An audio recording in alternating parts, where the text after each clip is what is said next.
Hey everybody, welcome back to the Ascendants through Vedic Astrology series.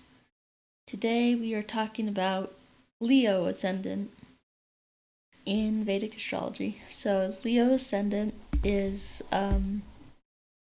the fifth sign of the zodiac. So one thing to mention before we get into this is your ascendant sign is your ascendant sign, if you don't know, is the rising, is also called the rising sign. It's the sign that was rising in the east at the time of your birth. And the ascendant, it changes every couple of hours.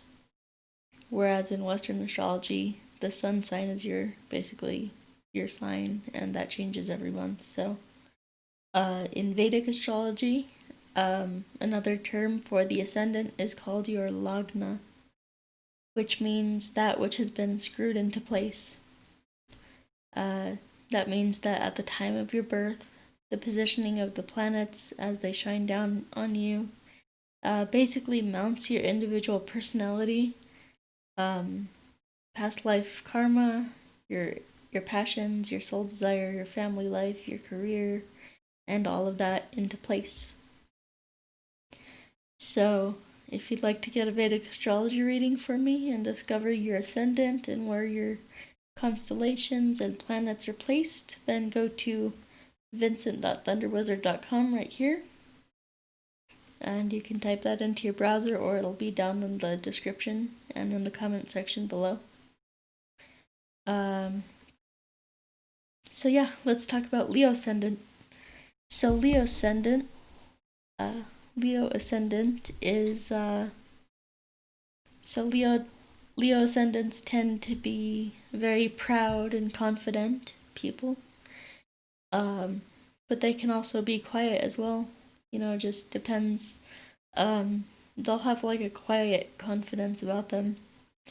They may have unique ways of expressing themselves, like acting, art, poetry. They're very creative in their self-expression. They can be very self-centered. That's not a bad thing, because putting your own needs and desires first is needed in life, because nobody else can improve your life but you. So you need to look out for yourself first. So they're also big dreamers. They're motivated and passionate about achieving their dreams. So we'll talk about the 12 houses around the zodiac for a Leo ascendant. So that would mean that Virgo would be in their second house. Now Virgo is analytical, and the second house is things like money, work, income, daily routines, values, priorities, habits, and work ethic. So someone with this placement is very calculative about their money, and they're the type of people to make detailed budget and calculate where every penny is spent, where every penny goes, pretty much. And then we have Libra in the third house. Now this is interesting because Libra is balance, and the third house is things like communication, thinking, siblings, social activities, neighbors, and early education. So someone with this placement would make a very good communicator. They tend to be articulate and very diplomatic in conflicts, and very balanced in the way that they approach or communicate with anybody, pretty much. And then we have Scorpio in the fourth house. Now this is a very deep sign. Scorpio is deep emotions, and the fourth house is things like home, mother, foundations, family, and we have emotions again, and also self-care. So someone with this placement will be very protective of their home environment. They have a deep emotional bond with their mother, their childhood and family. Their childhood and family life could have been very traumatic or transformational in some way, or it just could have undergone a lot of like transformation or changes in their home life as they were growing up. And we have Sagittarius in the 5th house. Sagittarius is philosophy, and 5th house is romance, play, creativity, fertility, joy, self-expression, and drama. So someone with this placement can become a lawyer. They will be very philosophical in the way they raise their children and in the way they express themselves. Now we have Capricorn in the 6th house, and Capricorn is hard work, and the 6th house is health, fitness, pets, work habits, organization, usefulness, and service. So someone with this placement would be may have a lot of challenges with their health, with their work habits, with their organizational skills, with their sense of usefulness. They might just feel like very restricted in this kind of thing. So moving on to Aquarius in the 7th house, we have Aquarius is basically utopian desires, and 7th house is relationships, marriage, contracts, business partnerships, equality, and sharing. And the spouse of a Leo ascendant may marry them for financial gain or material gain. They may have a distant relationship, and it's almost like this person got married to them for business or financial reasons. It's crazy. So, moving on to Pisces in the 6th house. Pisces in the 8th house.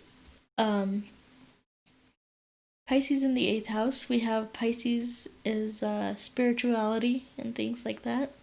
And 8th house is things like birth, death, sex, transformation, merging energies, shared finances, inheritance, assets, property, real estate, joint ventures, things like that.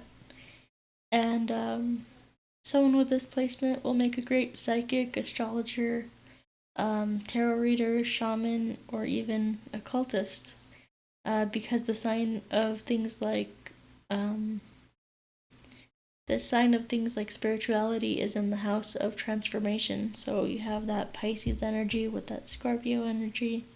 It just blends well together, so it's pretty cool. Next we have Aries in the 9th house. And Aries is taking action. 9th house is international travel, wisdom, philosophy, religion, higher education, foreign cultures, and learning. And someone with this placement may be very passionate or even extremist in their religious and philosophical views. They may be passionate about attaining the highest level of education possible. They're very driven and motivated towards these higher-minded, higher education type of things, even religion and philosophy. So it's really interesting. And they have a lot of energy here too. So next we'll talk about Taurus in the 10th house. And Taurus is what you value, and the 10th house is career, long-term achievements, status, reputation, public image, fame, fathers, and experts. So someone with this placement loves the attention that they get from their career. They're destined to have a career on the stage in film, theater, art, or music. They love the the attention. You know, they love mass communication, things like that. Being very popular and famous. Like, it's just a good placement for even like famous actors and stuff. A lot of Hollywood actors are Leo ascendants. So let's see. Next we have Gemini in the 11th house, and Gemini is communication. 11th house is things like groups, friends, humanitarianism, technology, the future, hopes, and wishes. And someone with this placement will make a living through the way they communicate with society. They will raise money for charity by putting on entertainment events and things like that. So let's talk about Cancer in the 12th house. Cancer is emotions, and 12th house is spirituality, healing, solitude, karma, the afterlife, and unconscious mind. And someone with this placement will be very emotionally attached to helping people in need, you know, doing humanitarian efforts and things like that. But they won't tend to be consistent with their donations to charity. You know, they want to do this stuff, but it's very emotional for them. So it's, you know, the moon has like ups and downs and stuff like that. So, if you'd like a Vedic astrology reading, go to vincent.thunderwizard.com and we will see you there. That's about it for Leo Ascendant, and I'd appreciate you liking, subscribing, putting that bell notification on and all that stuff. So until next time, guys, we'll be talking about Virgo Ascendant next. So peace.